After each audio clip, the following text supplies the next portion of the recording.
সওদা আক্তার সুরভির স্বপ্ন ছিল শিক্ষক হবার। সদ্য প্রকাশিত 18তম বেসরকারি শিক্ষক নিবন্ধন পরীক্ষার ফলাফলে উত্তীর্ণ হয় সে। একই পরীক্ষায় অংশ নিয়ে অকৃতকার্য হন তার স্বামী মুস্তাফিজুর। আর এটি কাল হলো তার জীবনের।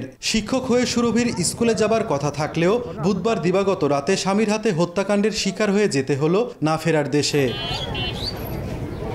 নিহতের স্বজনদের অভিযোগ, নিজের অকৃতকার্য হওয়ার বিষয়টি মানতে না পেরে বুধবার রাতে সুরভিকে হত্যার পর পালিয়ে যায় তার স্বামী।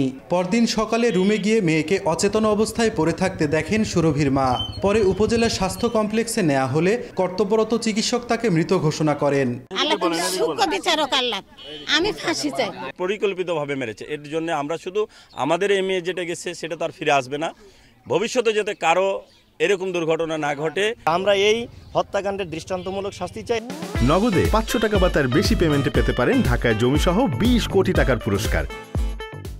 এ ঘটনায় সুরভির মা জ্যোৎস্না খাতুন বাদী হয়ে গোদাগাড়ী থানায় একটি হত্যা মামলা দায়ের করেছেন। 3 বছর আগে মুস্তাফিজুর রহমানের সঙ্গে বিয়ে হয় গোদাগাড়ী উপজেলার বাসিন্দা সুরভির। বেকার হওয়ায় বিয়ের পর থেকে তাদের মধ্যে ঝগড়া বিবাদ লেগেই থাকত বলে জানিয়েছে স্বজন ও এলাকাবাসী। সাইফুর রহমান রকি, সময় সংবাদ, রাজশাহী।